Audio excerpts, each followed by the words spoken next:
Ramzan special আজকের ভিডিওতে নিয়ে এসেছি মুচমুচে ফিশ ফিঙ্গারের রেসিপি।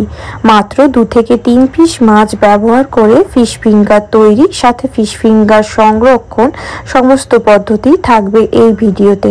আশা করি ভিডিওটি ভালো লাগবে। ভিডিও ভালো লাগলে চ্যানেল সাবস্ক্রাইব করে পাশে থাকতে ভুলবেন না কিন্তু। নমস্কার বন্ধুরা, পিঁয়াজ হেসেলে আপনাদের সবাইকে স্বাগত জানাই। আমার চ্যানেলের ভিডিওগুলি ভালো লাগলে আমার চ্যানেলটি কিন্তু অবশ্যই সাবস্ক্রাইব করবেন। রেসিপি শুরুতে 3 পিস মাছ আমি নুন হলুদ মাখিয়ে অল্প একটু জল সহযোগে 5 মিনিটের জন্য ভাপিয়ে নেব। এই ফিশ ফিঙ্গার বানাতে আপনারা যে কোনো মাছই ব্যবহার করতে পারেন। আমি এখানে পোনা মাছ ব্যবহার করেছি। মাছ 5 মিনিটের জন্য ভাপানো হয়ে গেছে। এখন মাছটা জল ঝরিয়ে তুলে কাটা ছাড়িয়ে নেব। এখন ফিশ ফিঙ্গারের পুরের জন্য কড়াই সামান্য সর্ষের তেল দিয়ে 5 ফোড়ন ও শুকনো লঙ্কা কয়েক সেকেন্ডের জন্য নাড়াচাড়া করে ভেজে নেব। মশলা থেকে খুব সুন্দর একটা সুগন্ধ বের হলে আমি এর মধ্যে দিয়ে দেব কুচিয়ে রাখা পেঁয়াজ। এখানে আমি একটা বড় পেঁয়াজ কুচিয়ে ব্যবহার করেছি। আপনারা চাইলে পেঁয়াজের পরিমাণটা কমিয়ে অথবা বাড়িয়ে নিতে পারেন। পেঁয়াজটা এখন ফোড়নের সঙ্গে একটু নাড়াচাড়া করে ভেজে নেব।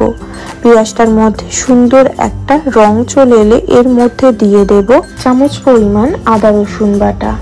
আদা রসুন বাটাটাও খুব ভালোভাবে একেবারে মশলার সাথে ভাজা ভাজা করে নেব।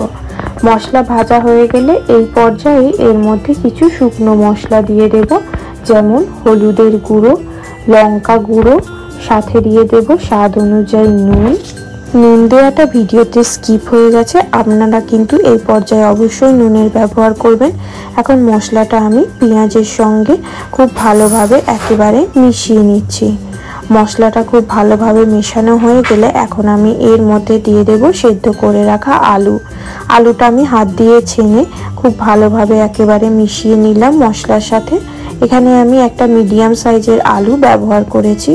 আলুটা এখন খুব ভালোভাবে মশলার সঙ্গে একবার নেড়ে চেড়ে মিশিয়ে নেব, যাতে আলুর সঙ্গে মশলাটা খুব ভালোভাবে একেবারে মাখো মাখো হয়ে যায়। আলুটা খুব ভালোভাবে একেবারে মশলার সঙ্গে মাখো মাখো করে নিয়েছি। এখন আমি এর মধ্যে দিয়ে দেব কাটা ছাড়ানো মাছ। এখানে আমি মাছটা কিন্তু খুব ভালোভাবে কাটা ছাড়িয়ে ব্যবহার করেছি। এখন আমি মাছটাও খুব ভালোভাবে একেবারে আলুর মিশ্রণের সঙ্গে মিশিয়ে নিচ্ছি, যাতে মাছের মধ্যেও সমস্ত মশলার খুব সুন্দর ফ্লেভার চলে আসে। খুব ভালোভাবে মেশানো হয়ে গেছে, পুর প্রায় রেডি।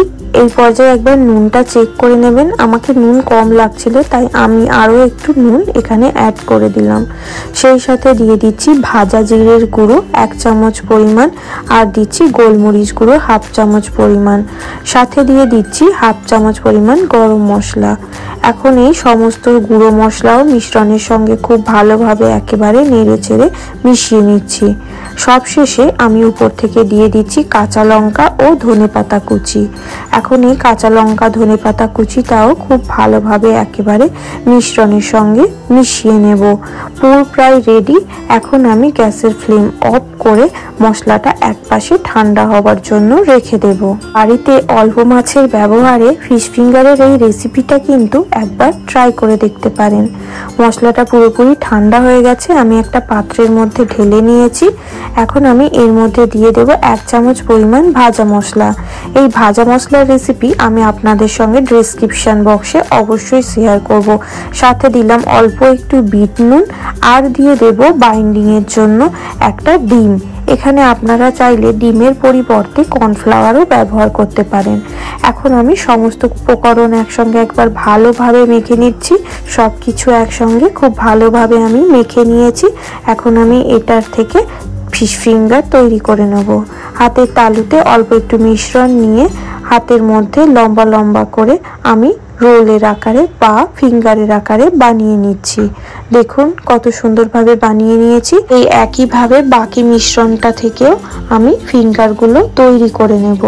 সমস্ত ফিঙ্গার তৈরি হয়ে গেছে। এখন এগুলোকে সরাসরি ব্রেড ক্রাম্বসের মধ্যে কোট করে নেব। এগুলোকে আলাদা করে আর ডিমের ব্যাটারে বা কর্নফ্লাওয়ারের ব্যাটারে ডোবানোর কোনো প্রয়োজন নেই। ব্রেড ক্রাম্বসের মধ্যে সরাসরি কোট করে নিলেই হবে। দেখুন কত সুন্দরভাবে ব্রেড ক্রাম্বসের মধ্যে কোট হয়ে গেছে। এইরকম ভাবে আমি বাকি সমস্ত ফিঙ্গারগুলো তৈরি করে নেব। এই ফিঙ্গার আপনারা এইভাবে তৈরি করে ডিপ ফ্রিজারের মধ্যে রেখে সংরক্ষণ করতে পারেন 1 সপ্তাহের জন্য। অপর পাশে চুলে সাদা তেল গরম করার জন্য রেখে দিয়েছি।